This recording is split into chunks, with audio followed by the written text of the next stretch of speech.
자, 오늘은 이제 조선에서 나온 이제 실학이라는 학문에 대해서 알아보도록 하겠습니다. 자, 등장 배경. 이제 등장 배경은 이제 당시 학문의 한계를 느꼈기 때문에.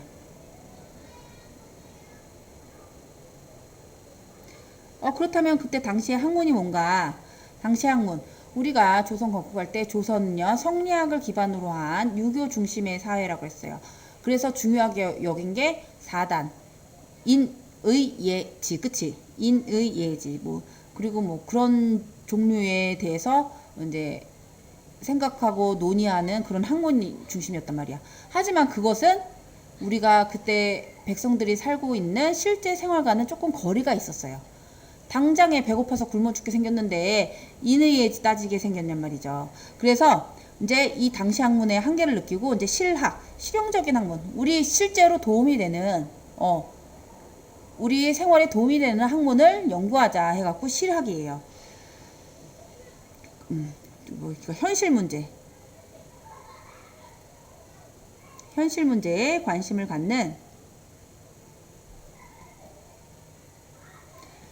새로운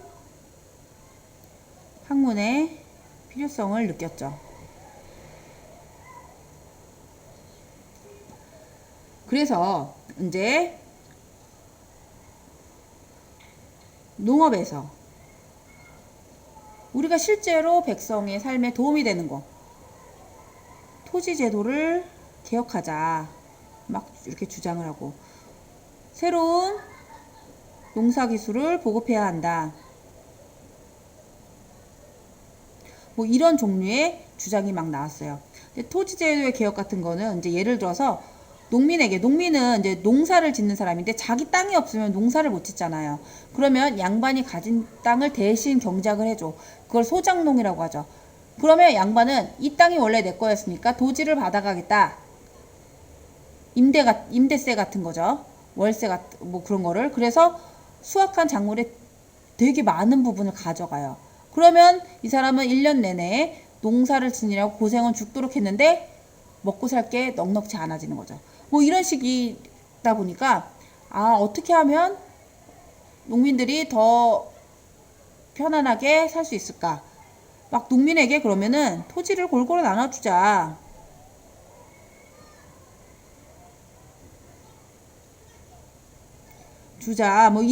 이런 종류의 주장을 하는 학문인 거지. 또한 농업뿐만 아니라 상공업, 우리가 잘 살려면 공업과 상업을 장려해야 한다라고 주장하는 사람들도 나왔어요. 이때 공업, 상업에 종사하는 조선시대에서는 되게 천하게 여겼잖아. 하지만 이런 것이 장려돼서 활성화돼야 점점 살림살이가 나아진다라고 이제 주장을 하는 거죠. 또한 역사나 문화 이런 분야에서는요. 근데 백성을 위한 정치를 해야 한다라고 주장하는 사람들. 또 기타로는 청의 문물을, 우리가 그때 청은 오랑캐라고 막 조금 그랬잖아요. 그냥 이렇게 배척할 것만이 아니라 청에 이제 발단된 문물을 우리가 수용해서 취할 것은 취하고 버릴 것은 버리고 우리가 우리의 이익에 맞게 행동을 해야 된다. 또한 우리의 것을 대상으로 연구를 해야 된다. 우리의 것이 소중한 것이다. 이때는 너무 이제 중화 사상에 찌들어 있던 때니까 연구해야 된다 이런 주장을 많이 했어요. 자, 대표적으로 김정호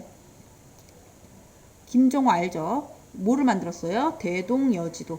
지금 현대의 지도와 가장 흡사한 지도예요. 이 사람은 두 발로 전국을 다니면서 이렇게 지도를 만들었어. 우리가 우리의 땅에 대해서 더 잘 알고 있어야 뭔가 그걸 개발을 하든지 이용을 하든지 할 거 아니냐.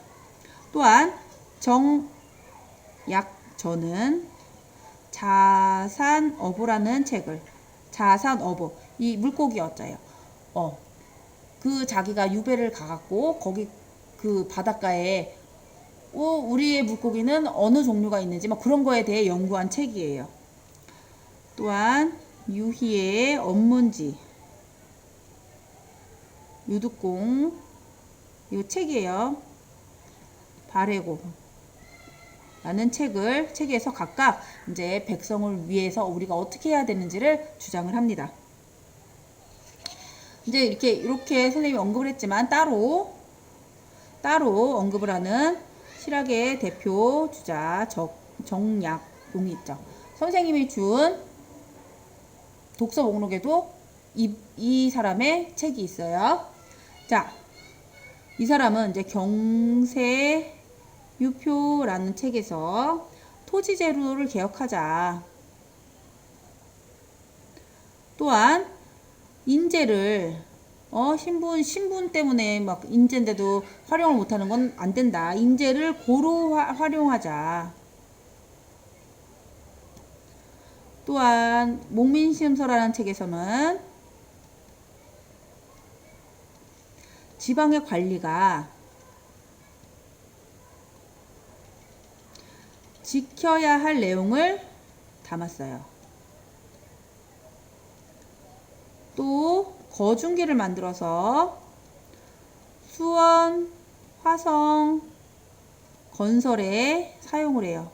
만약에 이게 없었으면 어쨌든 많이는 사용하지 않았겠지만 이제 이런 시도 자체가 대단한 거죠. 아무 생각이 없던 시대에. 그리고 수원, 화성도 설계했습니다.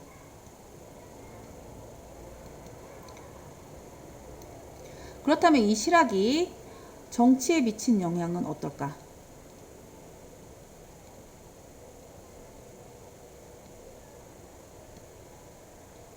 영조 정조 때 영정조 대표적으로 탕평책이 있어요.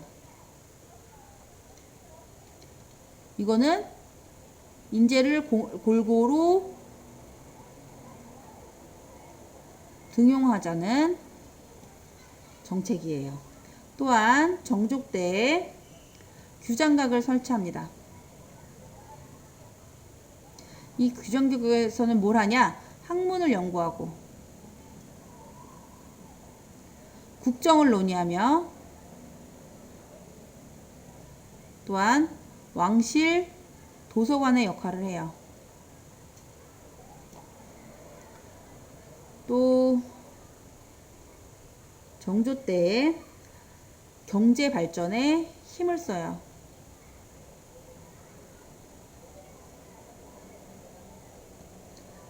또 위에 이제 수원화성을 건설해서 이제 군사와 상업의 중심지로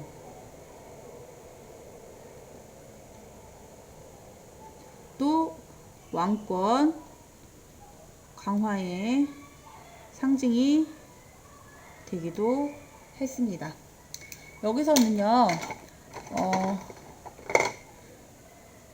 중요한 건 이제 실학이라는 단어 자체를 여러분이 아는 것도 중요하고요. 정약용이죠. 정약용. 그쵸? 이런 정약용이 했던 것들, 또 정치에 어떻게 탕평책을 이끌어내고 규장각을 설치하게 되고 이런 종류를 여러분이 좀 기억을 해주면 좋겠습니다.